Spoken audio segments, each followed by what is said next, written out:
Good morning. I'm going to pass it on over to you in the booth. We're going to talk very quietly about their deck. Yes, they don't hush, want hush. anyone to know, right? We're going to keep secrets out. Yeah, we're about to see it on camera, so the secret's out. I'm actually very excited to see this happen. Cedric Phillips, Monty DeVuti, Pro Tour Final Fantasy. Maybe you've heard of it. We are about to dive into more constructed rounds, and as mentioned, PVDDR, you know, world champion, Pro Tour champion, and basically every accomplishment that one can have, Paulo Vitor Damo da Rosa does have. And that's why we're thrilled that he is back on the Pro Tour and playing this particular event. But rarely, I would say, in our time of watching him, does he play a brew. So we got PV making his return with a wild deck that really could be something special. Yeah, and it's one that he's been working on for the better part of almost a month now. Okay. It's early back as June 6th within the testing Discord. Okay. He started talking about, you know, I think there might be something here with Blue Red Cauldron. And then a week ago, he's like, testing's going well with it, but I'm not really sure about it.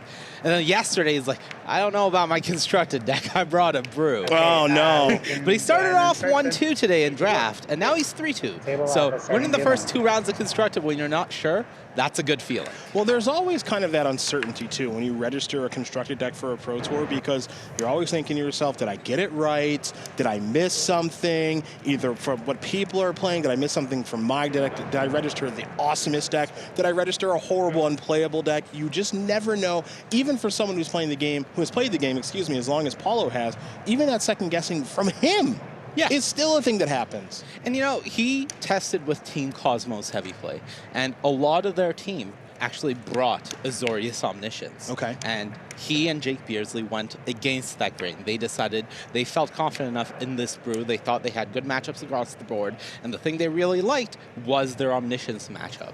So the fact that they have that incidental main deck graveyard hate in the Agatha's Soul Cauldron, that is very relevant when it comes to this specific matchup more than any other in Standard. Yeah, and Agatha's Soul Cauldron is no slouch, just as a card all on its own and all the many things that it can do. Paulo does have a copy of the namesake card in hand. We may see that here very shortly. But for now, Stefan Schütz is resolving a stock up, and stocking up is what he has done. So we'll head back PVDDR's way with a Marauding Mako on the battlefield, another one in hand. And PV's hand is a little bit slow out of the gate here with those copies of Thundering Falls. Yeah, the Mako is a really interesting card just because of the exact key role that it plays in this deck, which is it's a cheap creature that puts counters on itself. It can grow a lot with all of the looting and rummaging that this deck has access to, but the fact that it puts counters on itself means that with Agatha's Soul Cauldron exiling a Vivi, you have another creature that just automatically has that ability without needing the Soul Cauldron to put a counter on it. And once you're starting to activate multiple Vivi abilities in a turn, well, we've already seen what one VV can do, and that's the core concept of how this deck really puts it away. Terrace Light Shatter is going to join the battlefield. A couple of cards are drawn and discarded, so the Marauding Mako is going to get a little bit larger, and some damage is going to come on through as the Archaeologist is going to bite the dust. So now we're going to head back Schultz's way. You can see the hand here for Stefan is an Overlord of the Flood Pits, a temporary lockdown, which is not the end-all be-all right now. Meringue River Regent, Spell Pierce Omniscience, and Oracle of Tragedy. So here is the Overlord of the Flood Pits. Going to get a little bit of work done here. Of course, name of the game, step 1 is getting an Omniscience in the graveyard, and it is there now. Surprisingly easy for this deck to do, partner. Yeah, he was missing, he had the Omniscience, he was missing the key piece of the Abuelo's Awakening, which I believe he actually did find off of that Overlord of the Flood Pits, if I'm not mistaken. So now that's available, but this is where, now that Paulo sees an Omniscience in the graveyard, his version of Izzet really gets to shine by having access to the Soul Cauldron. And you see he wastes no time in just getting that onto the battlefield, because even if Stefan has access to the temporary lockdown that we know he has in hand, by Paul being able to pay for Spell Pierce and get this onto the board, he can just exile that Omniscience in response, and the damage will be done. Yes, so the Agatha Soul Cauldron is on the battlefield. The Legendary Artifact has loads of text, but most notably, at least at the current stage of the game, the one that matters the most is exile target card from a graveyard. That's any of them, and that can take care of the Omniscience, and it will. So temporary lockdown now will resolve and take care of the Soul Cauldron and the Marauding Mako. But the Omniscience problem is currently solved as things continue along. Yeah, and one of the things that this deck is definitely capable of is ending the game very quickly out of nowhere by using cards like Prof's Eidetic Memory that it has access to. And right now, the reason that Paulo just doesn't feel like in that bad of a position is there's no Omniscience in the graveyard. He has a creature on the battlefield that survives through the primary way Stefan answers the board, which is temporary lockdown, and pressure is continuing to be sustained. So Paulo going to take a look at the graveyard here a little bit before deciding exactly how to make this play.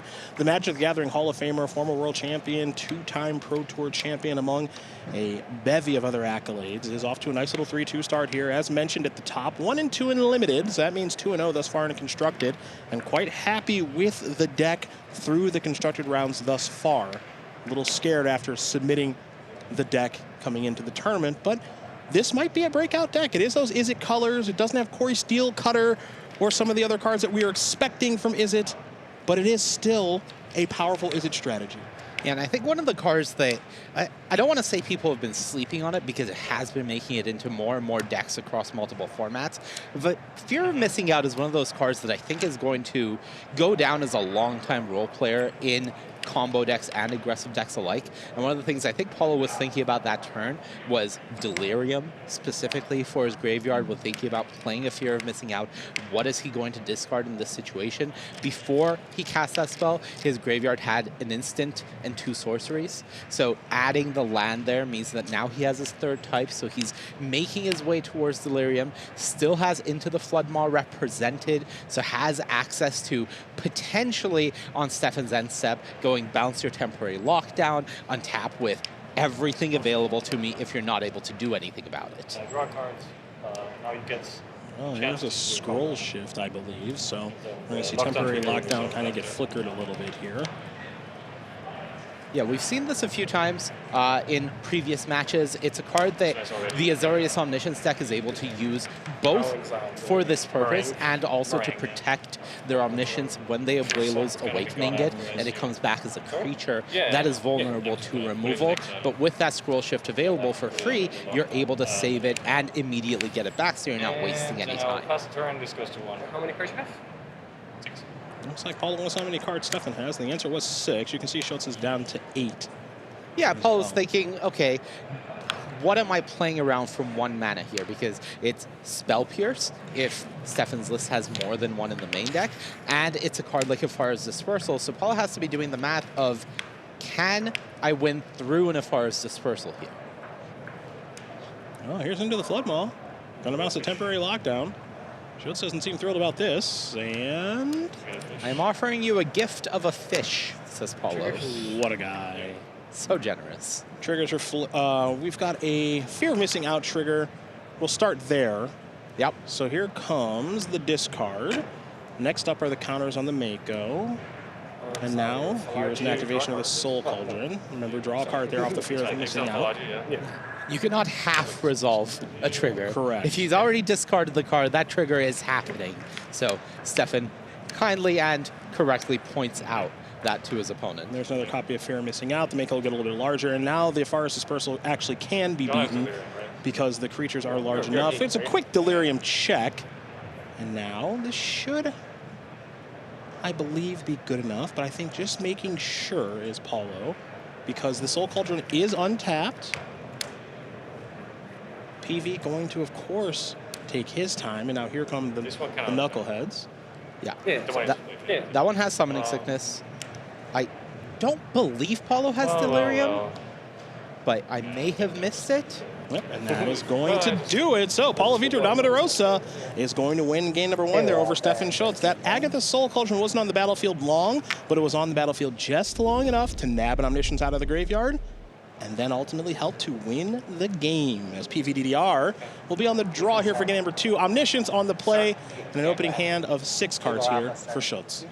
Yeah, you've seen so many times both us and the players talk about the fact that Omniscience, the big draw to it is it's just such a powerful game 1 deck because people aren't interacting with what you're doing. And suddenly Paulo gets to come here with a deck that is enacting its own game plans, and a key part of your game plan just gives you incidental damage against what 20% of the field has brought here in Omniscience. Well, that's a nice bonus to get suddenly. Oh, I totally agree with you. And this is before we get into any of the fun stuff that can be done with it on your side, right? Which we haven't really even seen yet. So speaking of cards we haven't seen yet, Prof's Eidetic Memory is now on the battlefield. Enters the battlefield, of course, you get the opportunity to draw a card, no maximum hand size, and then some counters are going to go everywhere if things are going really well. Yeah, we do see Stefan responding with a get lost, just getting rid of the Mako before things get out of hand in terms of damage coming across. And things go back Stefan's way, who, as you mentioned, did start the game with a mulligan. But notably for Paulo, no Agatha Soul Cauldron so far this game. Now here is a stock up. A card we're going to see plenty of in our constructed rounds, we believe. Very powerful blue sorcery from Aether Drift, so you can play across numerous formats of Magic. Maybe most notably Standard here. Take a look at the top 5 cards and take 2 with ya. The rest will go on the bottom. Yeah, Stefan finds 4 lands and a Ghost Vacuum. So taking the Ghost Vacuum has no shortage of lands already in the hand. So not the best to see, but at least you're not drawing that for multiple turns coming up. So could be worse in Stefan's position. But you do have to be somewhat worried that if Paulo is able to start adding things like Vivi to the board and you're durdling around with a card like Ghost Vacuum here, suddenly the game is going to disappear very quickly. Vivi will be discarded there from the Winter Night Stories, as you do see the sorcery there. It says draw 3 cards and discard 2 unless you discard a creature card and harmonize. Well, perhaps it'll come up maybe a little bit later in the game. We shall see. In the meantime, Schütz is going to play a Whirling Dragonstorm, discard a copy of Adhikar Waste. And now there's Meticulous Archive. Time to do a little surveilling. And that card's going to stay on top there for Schütz, and now Ghost Vacuum will join the fray as well. So, back to PvDDR we do go. You see a pretty full hand here, a little bit clunky with a lot of 3-mana spells, 2 copies of Winter Night Stories, the aforementioned Vivi, and a Valdarian Thrill Seeker as well. Yeah, I think for Paulo, knowing the coast is clear here, there's a pretty heavy incentive, especially with Stefan having already used the Get Lost, to just get Vivi on the battlefield. If he doesn't have a 1-mana spell to follow it up, like an Into the Flood mod that he doesn't want to use, he can just pop a map token and just start exploring there. Growing the Vivi is great. Not growing the Vivi, well, you're getting a land into your hand, so you still have resources to work with. And in either way, now he still gets to continue doing things if he wants by having that counter on the Vivi from the map token. Let's see what Paulo does want to do now that the counter is on the very powerful legendary wizard that is certainly making a name for itself here this weekend. Going to use it to just activate the other map token here, leave the card on top that everybody knows is already there, and simply pass the turn back. So an activation here of Ghost Vacuum in just a moment. That'll take care of the Winter Night Stories. That's in the graveyard, and we're going to head back Schutz's way. And still no Omniscience in the graveyard here for our Azorius player, but you can see the hand that has Temporary Lockdown, Scroll Shift, Meringue River Regent, Cavern of Souls, and Plains. Yeah, I think notably, just to remind the viewers at home again, Vivi mana ability cannot be used on your opponent's turn, only on your turn. So for Paulo, very incentivized to use it there while he has access to it. This is the rare occasion where we see a Vivi with 2 counters on it, but no damage having been dealt to your opponent from its ability, thanks to getting those counters from those map tokens. Just give it time. Yeah. Okay? Yeah. Just give it time. We're getting there? Yeah. All right. Say, give Vivi just 1 second. Yeah. Now, Stefan does have Cavern of Souls into Meringue River Regent in a turn's time. Well, he has the option for that if he wants. As we do see Cavern of Souls getting discarded there, and I don't believe he has a backup in his hand. So the Meringue River Regent is vulnerable technically, though I don't believe Paulo's deck actually has any ways to counter it. So in an open decklist event like this, Stefan can safely note that he doesn't need to keep the Cavern. So, Paulo has done the enviable thing that I think everyone wants to do in this tournament, that is registered Vivi, which is untap with it on the battlefield. So let's see what the Magic Hall of Famer can do with access to what appears to be a boatload of mana. I think it's safe to say that Paulo's deck is the best deck in the room at abusing Vivi. I think that is fair to say. I think that's a reasonable take. Yeah, I think the Izzet Prowess decks, they're very consistent. They do very powerful things. But this deck where you essentially have infinite VVs, as well as just having these bigger high-impact spells to cast, I think this is a bit of a problem scenario when your opponent taps with the VV, because things get scary.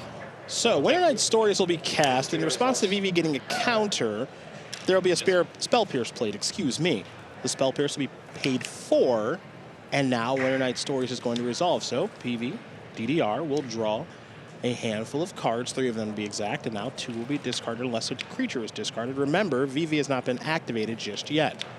Yeah, and there's a cool thing for Stefan to do that Spell Pierce there in response is if Paulo wants to pay with the lands that he has in order to get the counter on Vivi and make more mana off of it, he's essentially tapping out for Stefan's turn because he's played a land for the turn and he doesn't have the Vivi ability anymore.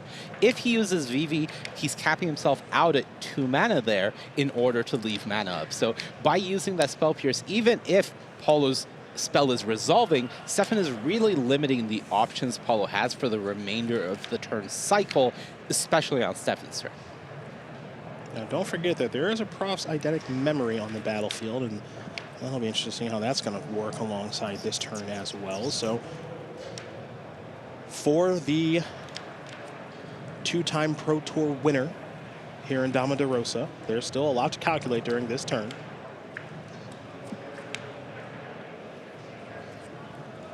Not to mention, of course, Eidetic Memory at the start of combat and Vivi. Oh, just, I'm so excited.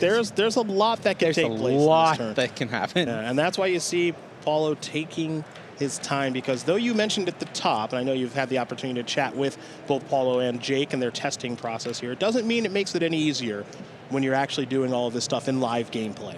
Yeah. Right? This is one of the best Magic players of all time here in Damo da Rosa, but it doesn't make these decisions any easier. Has a lot to get right here and a lot riding on getting this turn right, because if he does something wrong, it could potentially cost him the game depending on what Schütz does on the following turn. So he's going to take some time and really think this one through. Yeah, he is responsible, of course, for playing at a reasonable pace here, so does need to take a game action soon, and it is going to be Tursa that he is deploying here. But continuing to just chug along. This is for 5.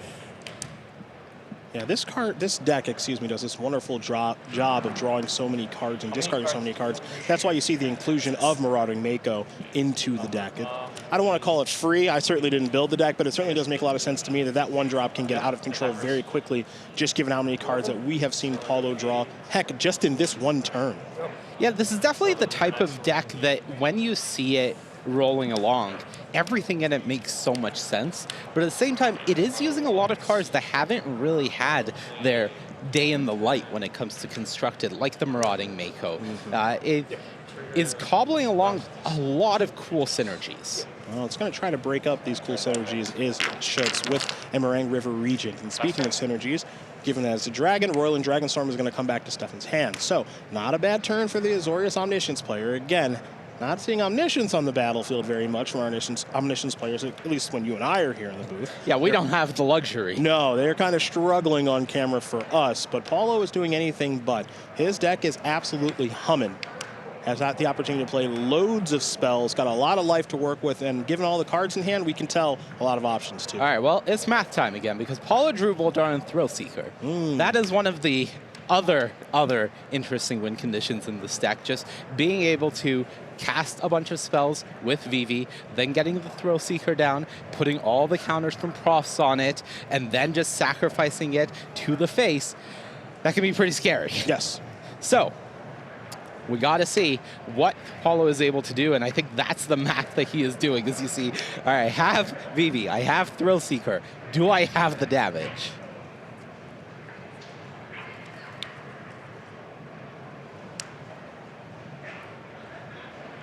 Well, I think we will just sit back and watch this turn and see what Paulo is able to put together.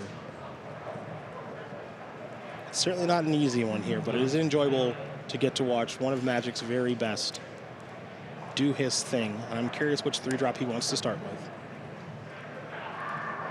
Yeah, if he thinks he has it, it would be Vivi. But as he is leaning towards the Tursa here, this suggests to me that Paulo doesn't feel like he has it. Oh, there is Tursa.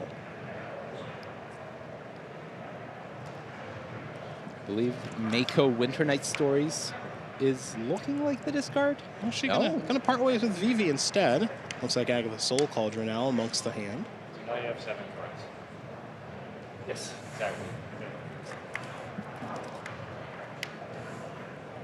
Soul Cauldron, of course, still blanked by the Ghost Vacuum on the battlefield.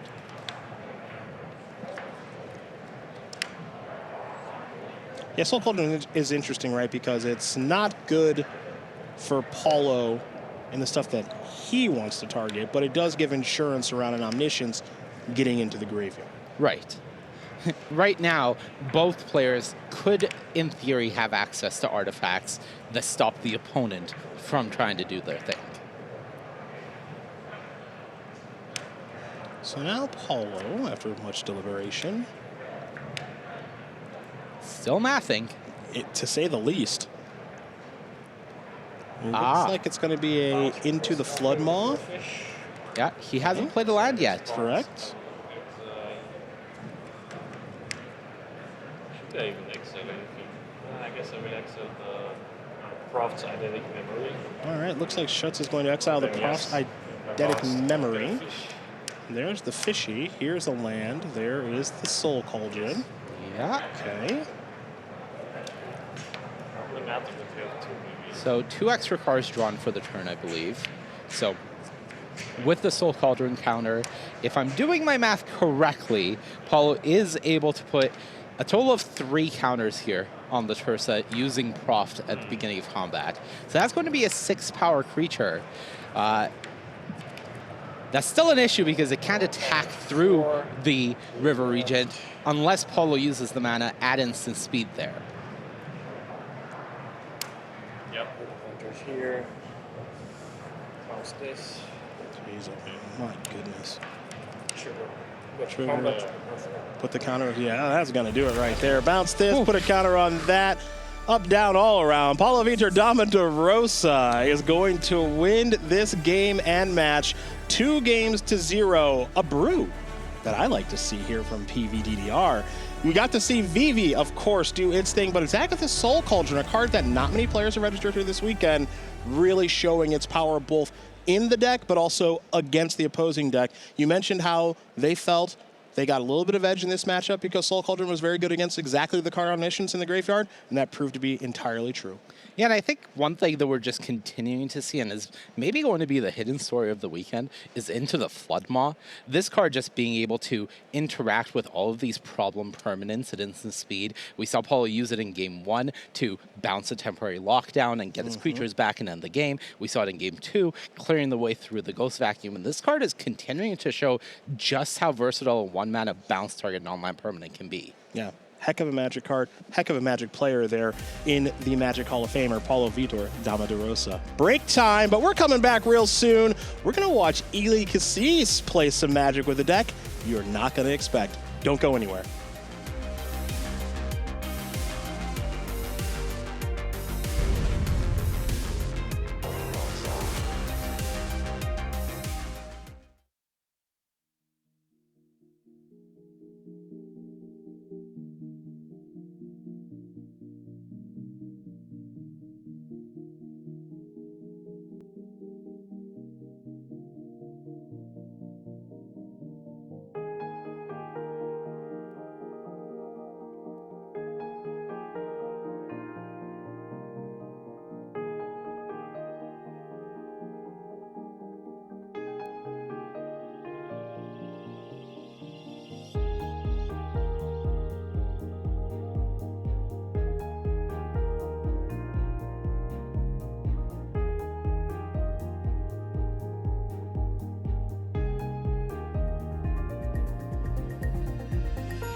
Magic Cons in 2026 have been announced. You just saw where they're going to be, but where are we right now? Well, we are in Las Vegas for Pro Tour Final Fantasy. And Monty, I don't know about you, but coming into this weekend, did you have Insidious Roots on your bingo card?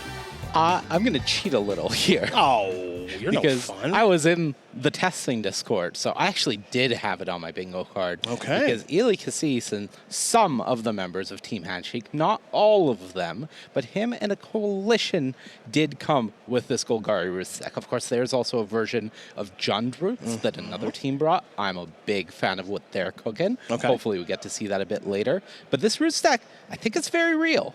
I think it's pretty sweet. Okay, that's a bit of a tease if I've ever seen one. Golgari Roots is what we're going to see here in just a moment in the hands of Eli Kassis, who is one heck of a Magic player with 5 top finishes to his name, going up against Justin Schabel, who is playing tried and true Is It Prowess. And this will be a good test here for Kassis, right? Because we all want to know if this Golgari Roots can beat the boogeyman of the format. Eli, of course, believes the answer is yes. Otherwise, I don't think he would have registered the deck. But from your little peek inside the testing process, how do you think this one goes? I think they are happy. I think that it is definitely in their favor, but not overwhelmingly so. I don't think that anything really has an overwhelming Is It matchup. That is part of what led to Is It Prowess having 42-ish% representation in this metagame this weekend. It's a very strong deck. Fortunately for Eli, he's up a game right now. So he's coming into what we're watching ahead. Now, I did mention Eli with those top finishes. Among them, of course, there is the 2022 World Championship runner-up here in Las Vegas, and then in 2023-2024 in Amsterdam, getting 4th place at that Pro Tour. So the results here are aplenty for Kassis, as we're seeing a card that when I think of Eli Kassis, I don't think of very often. It's Llanowar Elves. Yeah, it's interesting because there was a period online where Eli was just spamming the Golgari Sacrifice, which is familiar, plus the Cauldron combination, putting the cat in the cauldron quite a bit. And he was having a lot of fun with black-green strategies then. But he's strayed away from that for a while now. Maybe back to his roots, as it were. I'm sorry, but it was right there. Ooh, okay. Are those dragon archers? They are dragon snipers. Excuse me. A pair of snipers. Now, Eli, I will say, as someone I do follow him on social media, and he did go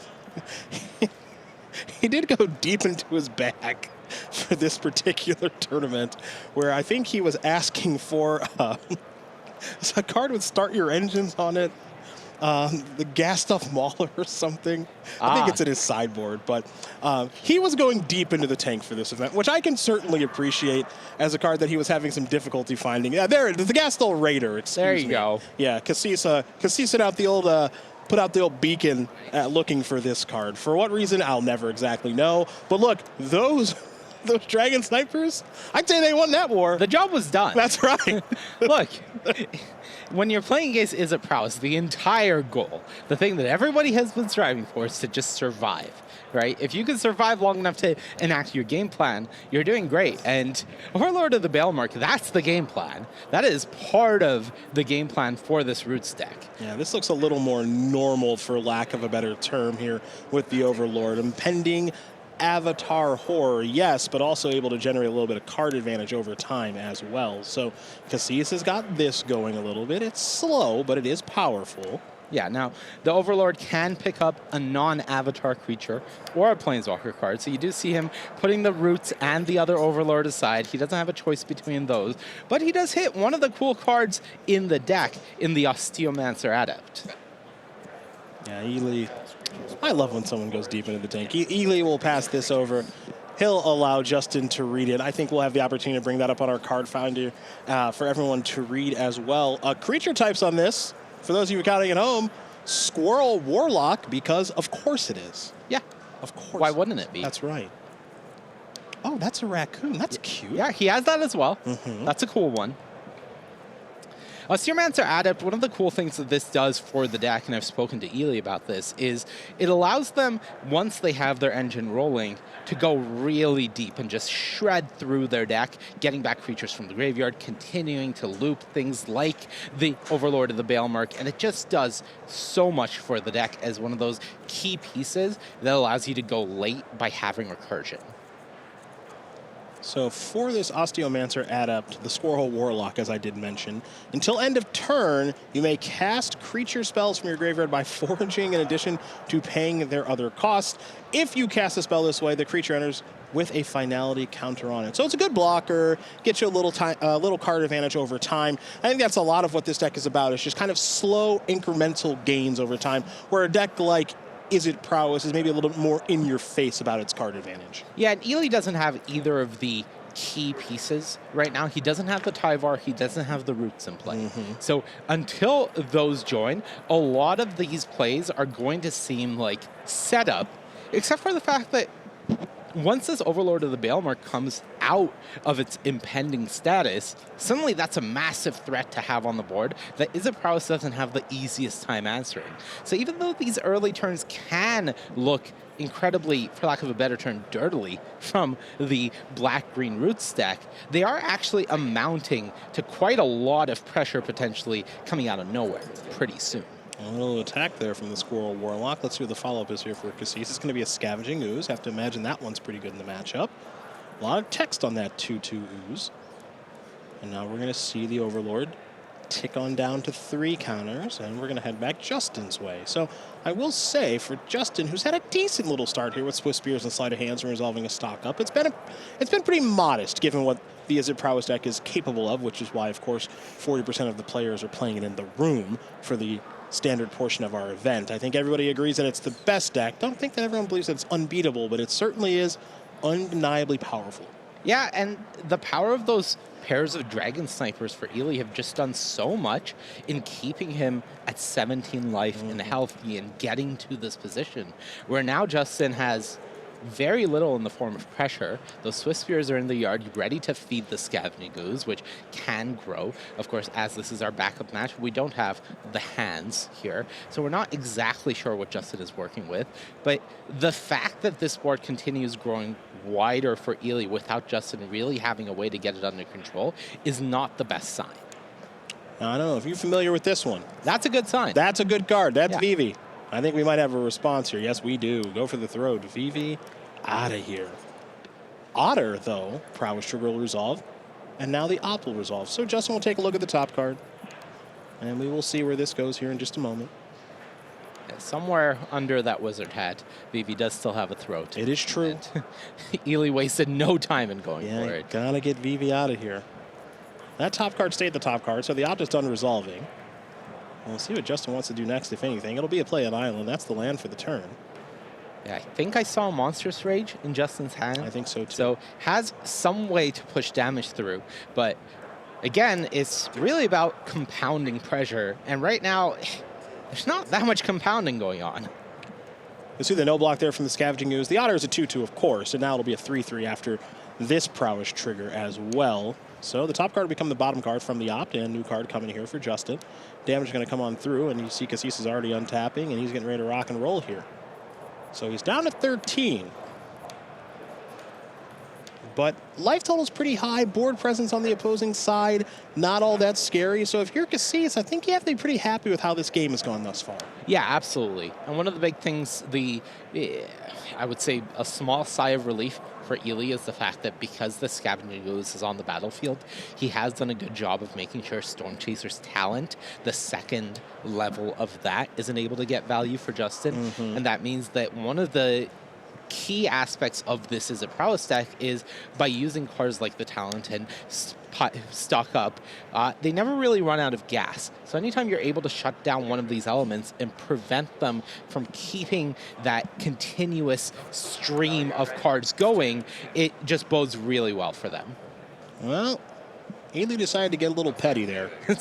Took a couple of hits from that Otter and said, all right, revenge is going to get a little petty. So that, of course, is the Omen half of the Disruptive Storm Brood for you Tarkir Dragonstorm fans out there, you already know that, as Kassis will now play a land. Looks like a Llanowar Waste to this eye. And now the Ooze is going to grow up a little bit and take care of those Swift Spears. And those are going to attack as well. So you see the attack there for 6 points of damage. Kassis is going to go up to 15, take the Overlord down, use most of his mana for the turn. Still have a green mana available via the Llanowar Waste if there needs to be a Scavenging Ooze activation, but a really nice sequence of plays there on that turn for Kassis. Yeah, and you see Illy exposing no small weaknesses in any way, uses the Llanowar Elves for mana on his turn rather than leaving that up as his green source, giving Justin a potential window to go Burst Lightning your Llanowar Elves, let the mana go through a phase and disappear, and then I'll activate my talent. He wants to make sure that Ooze is there and just steady in what it's doing, which is keeping that talent in check. Very, very smart play from Kassis, but we'd expect nothing but. So now Schabel's going to resolve his second copy of stock up for the game. And now there is the land. And the follow-up is another copy of Storm Chaser's Talent. So, another Otter on the battlefield. But as you did mention, and it is, I think, very astute of you to point out, the Scavenging Ooze is really keeping that second level of Storm Chaser's Talent, in check. Yeah, and Justin is doing all the things that if you have board parity or if you are ahead on board, they seem great. When you're casting stock up to push your advantage, that's great. When you have this Otter token that is really pressuring your opponent, that's great. But when you're behind and all of these are tools trying to stabilize things or keep you alive, suddenly it seems a lot worse. Yeah, I do agree. Uh-oh. We're going to do a little foraging. A little foraging. Mm-hmm. You know, when I saw the metagame come out, and I saw 40% of Izzet Prowess, and I saw 20% of Omniscience, and I saw some Mono Red, and I saw a lot of the other things that were going on, I wasn't really sure what I was in store for with the other, but I am here for the other. Let's go. Let's do some foraging. Let's do some soul cauldering. Let's just do whatever the heck Jody Keith is up to. I don't even know how to define that. Diamond weaponing? Who knows? Yeah, it definitely seems like black-green based graveyard strategies is where a relatively small portion of our metagame, but a lot of the people that didn't end up on the big three decks, that is the avenue they've identified as maybe the way to attack this heavily red X-based aggressive metagame. And, you know, so far we're seeing them make it look pretty good. Yeah, I'm saying so far so good. Yeah. It's early, but so far so good for these players that took a real risk by not just registering Izzet Prowess like so many people did. I mean, look, Ely Kassis, the results speak for themselves. We've gone over them a little bit. There's plenty more I could tell you, but I'll tell you this much. You don't wake up and roll out of bed and register Dragon Sniper. Yeah. Okay, that's not an accident. As far as proof of concept goes, I would say this is pretty successful. And speak of the devil. A third Dragon Sniper has joined the game. As one does. Yeah, of course. As one does. Yeah, and I don't want to keep saying how great Ely is, but it's all the micro decisions in Magic that are just really nice to work with. And just going for, I'm going to activate my Osteomancer Adept before I go into combat. I'm going to make sure that I have this ability online, and then I'm going to get my attacks in. And then post-combat, I'm going to play the Overlord of the Baelmark. All of these things, just the sequencing and everything from Ely, making sure that he's not revealing any weakness to Justin to take advantage of timings. Mm-hmm. And you can tell that with the way that Ely has sequenced his turns, and the way that he has left his mana up, and the way that he has used his permanents and all the sequencing that you've mentioned, he's tested this matchup a lot. Yeah. That much is very obvious. I wasn't there. I haven't seen it happen, but you can tell with the pace of play and the gameplay maneuvers that he is making, this is not accidental. He is not guessing. It's very smooth. It's very fluid. It's very purposeful, and it's clearly being very impactful over the course of this game. Yeah, and Ely is the champion of this deck. He's the one that brought it forward to Team Handshake. He's the one that's been working on it for the better part of 3 weeks now. He's the one that, as early as 2 weeks ago, I saw him posting, do not play this deck in leagues, do not play this on ladder, do not give anyone any reason to think that we are on this deck. Like, he was locked in. That's what the kids said. Pretty early. Yeah. We're going to head back Kassis' way after that Scavenging Ooze activation. Remember, Kassis is up a game right now. And there we go. Finally, Insidious Roots has showed up to this game. The namesake card of the deck. I think it is worth noting, by the way, that he was operating just fine without it, but this is what kind of takes it into overdrive. Creature tokens you control have tap, add 1 mana of any color, and whenever 1 or more creature cards leave your graveyard, create a 0/1 green plant creature token, then put a +1/+1 counter on each plant you control. So, Ely is going to attack with that Overlord. Going to mill a couple of cards. Tyvar among them. And it looks like Tyvar will be the selection. So, for a little while there, he had neither piece to the puzzle. Now it looks like, partner, he's got both. Yeah, that's really the power of having Overlord of the Baelmerk. It lets you see so many cards just for finding this Planeswalker that is part of your combo. And a lot of this deck is about redundancy. We saw a card pop up on screen earlier in the Coati Scavenger. That Raccoon is a way, once you have Delirium, to get back roots from your graveyard. So all of these pieces come together in this deck to really enable you to have the ability to find the pieces, because you don't really want to be coming to a Pro Tour with a deck that's like, do I draw Insidious Roots? Great. Do I not? Oh, I lose. Like, that's not the game plan. Yep. Next up here for Kassis is Tyvar, a card that many were excited about upon its release. Hasn't had as much of an impact in Standard, I think, as many as expected, but it is here on the battlefield now, and it is powerful in this particular strategy. So it looks like Kassis is going to use the second ability, which is, of course, mill 3 cards, and you may return a creature card with mana value 2 or less from your graveyard to the battlefield. Yeah, that is going to make a root, if he does, a plant from the Insidious Roots.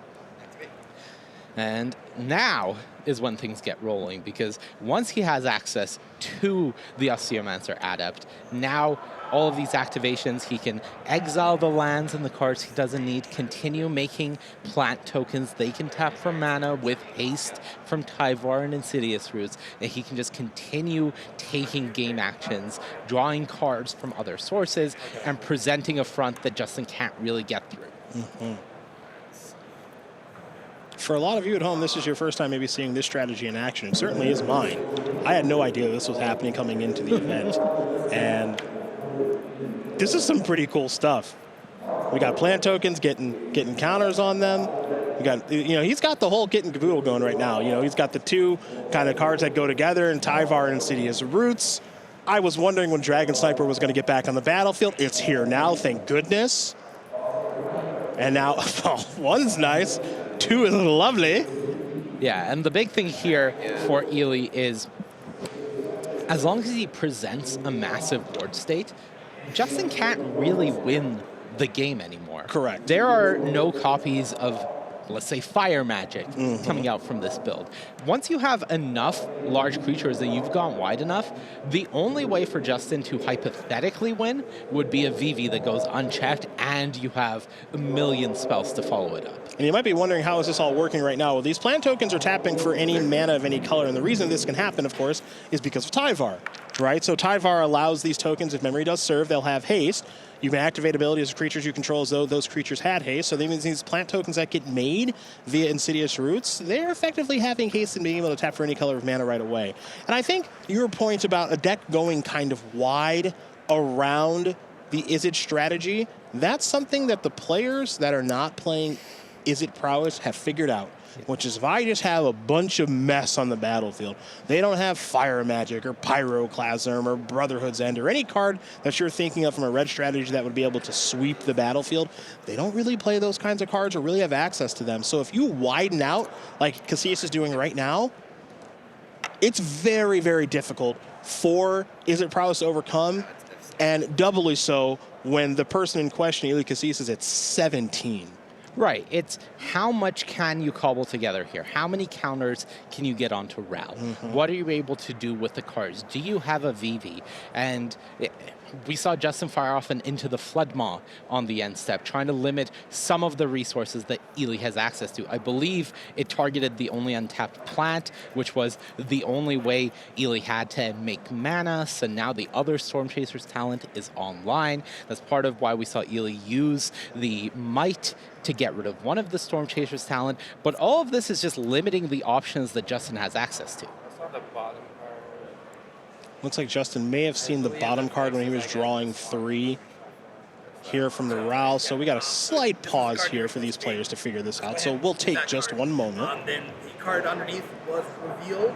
I have to ask, have you done anything to order your library, any scribes at the bottom or anything like that? Okay, so we've got... I'm about to concede. And I look at the card I drew and decide whether I want to. Oh, by all means, yeah. Justin, very honest, if nothing else. I'm about to concede. Can I please look at the card that I was going to draw?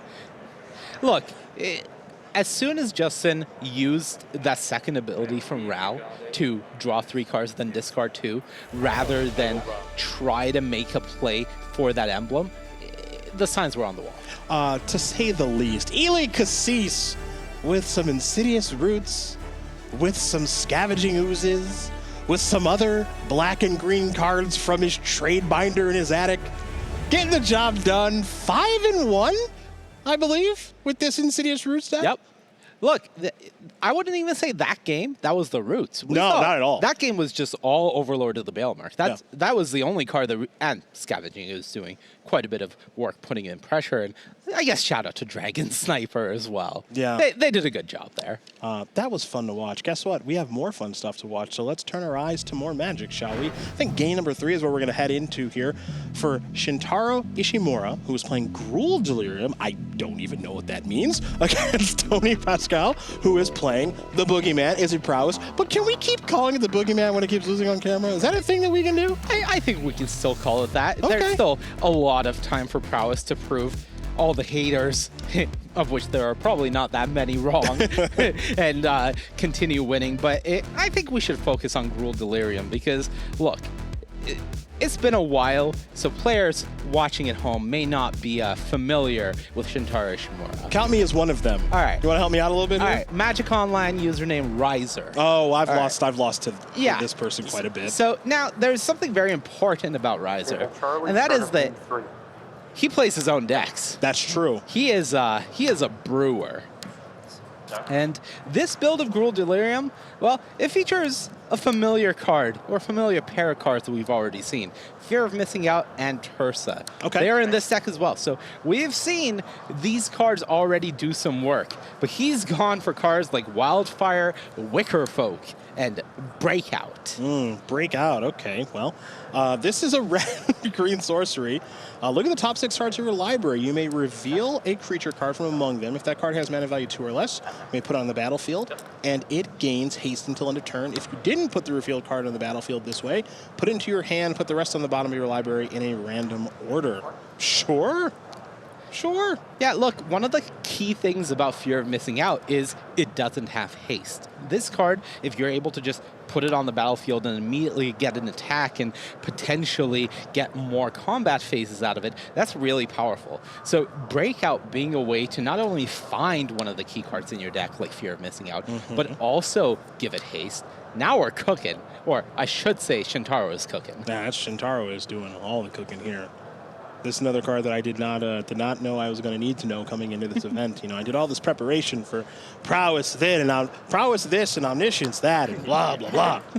And all of a sudden we've got breakouts being cast, Fear of Missing Out with Delirium maybe coming up soon. Patchwork Beasties being registered. Oh yeah, this is what Yeah, it of does. course. Yeah. Yes. Thunder Trap Trainer, I know that one. Yep. Okay, that one's he's plenty of play. Got into the Flood Maw for that one. That's not so bad. Okay, let's see what Ishimura wants to do next. That's a Seed of Hope. The sure is Know the that Seed one. of Hope. Know that one. Yeah. The big question for me right now is, does Ishimura have a third land here, or is he stuck? Because if he's able to continue developing his board, this could get pretty scary. Yeah, already triggering Fear of Missing Out. Nice. Turn 3. Turn Delirium 3. on turn 3. Oh, boy. Kind of violent. Okay, Violent Urge. +1/+0 and gains first strike until end of turn. If Delirium here, double strike. Yeah. The Delirium's online. Okay. Yeah. That is one violent creature. And double strike's pretty good with additional combat steps. A 6? Yeah. Tony's at what's happening? There was life there. 6? There was a life total. Okay, notably, Shintaro does not have the third land. Okay. So if Tony's able to deal with, if he's able to deal with this FOMO here, there's that's some good news. But if he's not, all right, step That's one. what I done. would do. I would be like, I don't know what you're going to do next with that fear of missing out, so I'm killing it. Rebel salvo. All right. Show me fine. another breakout. Show me another breakout. Get that creature out of here. I don't want to deal with this. Remember, this is game number 3 between these two. Look, all I want from this match is to convert more people to the Church of Shintaro Ishimura. Oh, I've been a massive fan. Okay, well, breakout. here's a breakout. Come There on. you go. That's what you wanted. Finish it. Okay. Bring it home. All right, top 6. Remember, if it's 2 or less, gains haste. Yep. Confirmed. Beastie. What is that? Oh, Patchwork Beastie. Okay, 3/3 Delirium. Can't attack her. Okay, yep. At the beginning of your upkeep, you may mill a card out. So Down to 3. down to 3.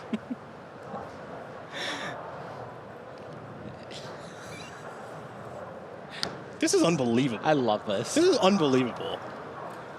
People forget about green. They just forgot about the color green. Oh, here we go. A little Storm Chasers talent. We've seen this one plenty. Yeah. There's Into the Floodmon hand still, too. So Tony's going to play a land.